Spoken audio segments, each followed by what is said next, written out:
علم کی اہمیت، قدر و منزلت اپنی جگہ مسلم الثبوت ہے۔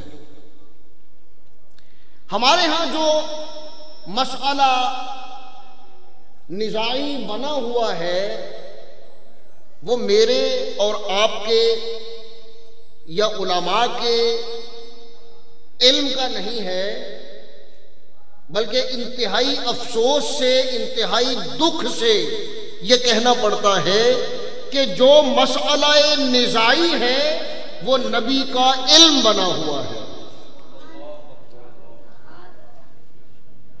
یعنی اپنے علم پر، اپنے علم کے بلبوتے پر نبی کا علم تولنے کی کوشش کی جا رہی ہے۔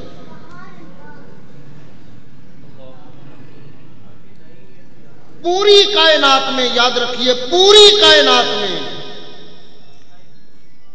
ایک عالم بھی نہ ایسا ہوا، نہ قیامت تک ہو سکتا ہے جو نبی کے علم کی پیمائش کر سکے، جو بتا سکے کہ نبی کے پاس کتنا علم ہے۔ بتا بھی کوئی نہیں سکتا، سمجھ بھی کوئی نہیں سکتا، اور یہاں نبی کے علم پر اعتراضات ہوتے ہیں۔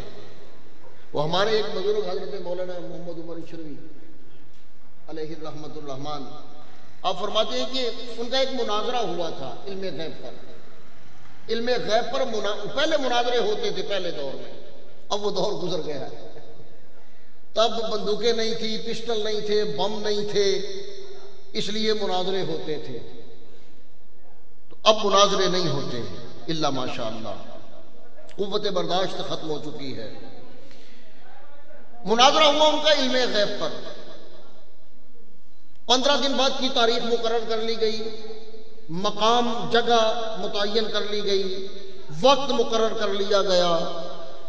15 دن کی تیاری کے بعد دونوں مناظر، حضرت مولانا محمد عمر اشروی علیہ الرحمہ وہ بھی، اور جو مخالف تھے، جو علم غیب نہیں مانتے تھے، جو نبی کا علم غیب نہیں مانتے تھے، وہ بھی دونوں سٹیج پہ آئے۔ پبلک کا جمع غفیر سامنے موجود ہے، مائک لگے ہوئے ہیں، سپیکر، لاؤڈ سپیکر لگے ہوئے ہیں۔ حضرت مولانا عمر فرمانے لگے کہ بھئی مناظرہ سے پہلے میں چند گزارشات عوام کے سامنے رکھنا چاہتا ہوں، جو میں اب آپ کے سامنے رکھ رہا ہوں۔ چند گزارشات عوام کے سامنے رکھنا چاہتا ہوں، اس کے بعد اگر عوام کہیں گے تو مناظرہ ہو جائے گا، عوام کہیں گے تو مناظرہ نہیں، فیصلہ عوام کا۔ آپ فرمانے لگے کہ دیکھیں 15 دن میں نے بھی تیاری کی، میرے محترم نے بھی تیاری کی، میں نے بھی مطالعہ کیا، میرے مقابل مناظر نے بھی مطالعہ کیا، میں نے بھی تحقیق کی، انہوں نے بھی تحقیق کی، میں نے بھی قرآن کھنگالا، انہوں نے بھی قرآن کھنگالا، میں نے بھی احادیث کی کتب کی عرق ریزی کی، انہوں نے بھی کی۔ 15 دن میں نے کوشش کی، 15 دن انہوں نے کوشش کی۔ میں 15 دن رات کے ایک ایک لمحے میں یہی ڈھونڈتا رہا کہ کوئی روایت، کوئی آیت، کوئی حدیث، کوئی واقعہ ایسا ملے جس میں بیان ہو کہ نبی کو یہ بھی علم تھا، نبی کو یہ بھی علم تھا، نبی یہ بھی جانتے تھے، نبی یہ بھی جانتے تھے۔ اور موصوف 15 دن یہی ڈھونڈتے رہے کہ مجھے واقعہ ملے، حدیث ملے، روایت ملے، آیت ملے کہ نبی یہ بھی نہیں جانتے تھے، نبی یہ بھی نہیں جانتے تھے، نبی یہ بھی نہیں جانتے تھے۔ تیاری میں نے بھی کی، تیاری انہوں نے بھی کی۔ میں نے اس پر کی کہ نبی یہ جانتے تھے، اور ان کی تیاری تھی نبی یہ بھی نہیں جانتے تھے، یہ بھی نہیں جانتے تھے، یہ بھی نہیں جانتے تھے۔ فرمایا کہ میرے بھی 15 دن صرف ہوئے، ان کے بھی 15 دن صرف ہوئے۔ میرے صرف ہوئے نبی صلی اللہ علیہ وسلم کے علم پر، اور ان کے صرف ہوئے نبی نعوذ باللہ نبی صلی اللہ علیہ وسلم کی بے علمی پر، نہ جاننے پر۔ اب فیصلہ آپ کر دیں کہ میرے 15 دن اچھے گزرے کہ ان کے 15 دن اچھے گزرے۔ عوام کہنے لگی بس بھائی فیصلہ ہو گیا، فیصلہ ہو گیا، اب ہمیں یہ جاننے کی ضرورت ہی نہیں ہے کہ علم غیب کا جاننا کتنا ضروری ہے، نہ جاننا کتنا ضروری ہے، ہم پر سب کچھ کھل چکا ہے۔ میری بات ہوئی ایک صاحب سے یہاں کا موقع میں، بڑے نامی گرامی خطیب ہیں ان کے، وہابی مکتب فکر کے، ان سے بات ہوئی، میں نے کہا یار دیکھیں آپ کیوں نبی کریم علیہ السلام کے علم غیب کا انکار کرتے ہیں جب قرآن مجید میں واضح نصوص موجود ہیں، یعنی عبارت النص بھی موجود ہے، دلالت النص بھی موجود ہے، اشارت النص بھی موجود ہے، اقتضاء النص بھی موجود ہے۔ نصوص کی جتنی اقسام ہیں وہ تمام قرآن میں احادیث میں موجود ہیں، جتنی تعبیرات نصوص ہیں وہ بھی موجود ہیں قرآن و حدیث میں۔ جب سب کچھ واضح ہے تو آپ نبی صلی اللہ علیہ وسلم کے علم کا، میں نے کہا علم کا کیوں انکار کرتے ہیں؟ کہتے بھی دیکھیں ہم علم کا انکار تو نہیں کرتے، ہم تو علم غیب کا انکار کرتے ہیں۔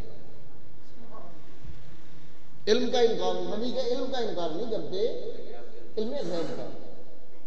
میں نے کہا اچھا مجھے یہ بتاؤ کہ علم کا معنی کیا ہے؟ وہ آپ بھی جانتے ہوں گے علم کا معنی کیا ہے؟ علم کا معنی کیا ہے؟ علم کا معنی کیا ہے؟ سبھی بول دیں ایک دفعہ، علم کا معنی کیا ہے؟ جاننا۔ اب مجھے یہ بھی بتا دیں کیا جاننا؟ بات نہیں سمجھے آپ؟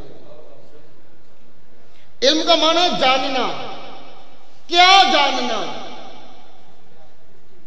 جو نہیں جانتے، جو نہیں جانتے، اور جو نہیں جانتے وہ غیب ہے، جو نہیں جانتے وہ غیب ہے، یعنی علم ہی علم غیب ہے اور علم غیب ہی علم ہے، دونوں میں کوئی فرق نہیں ہے۔ تو جو علم غیب کا انکار کرتا ہے وہ علم کا انکار کرتا ہے۔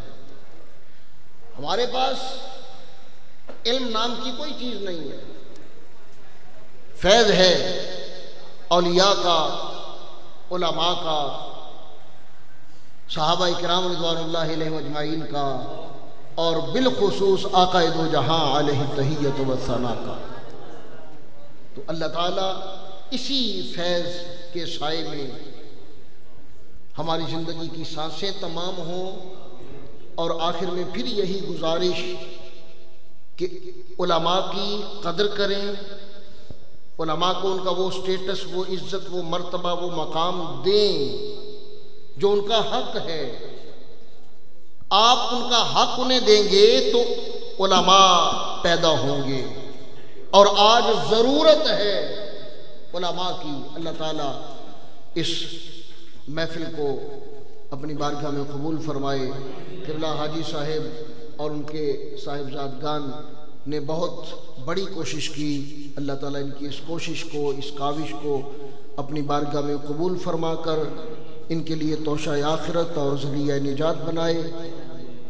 بھائی صاحب کے گھر میں اور سبھی احباب کے گھر میں اللہ تعالیٰ اپنی رحمتوں کا نزول فرمائے، تمام آفات و بلیات سے ہماری زندگیوں کو محفوظ فرمائے۔ وما علیہ الا البلاغ۔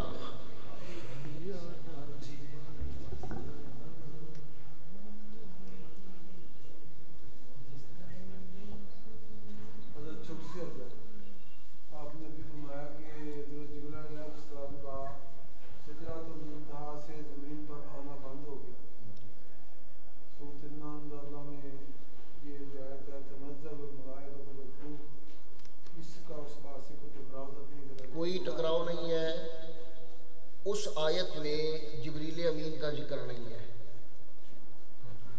وہ اللہ تعالیٰ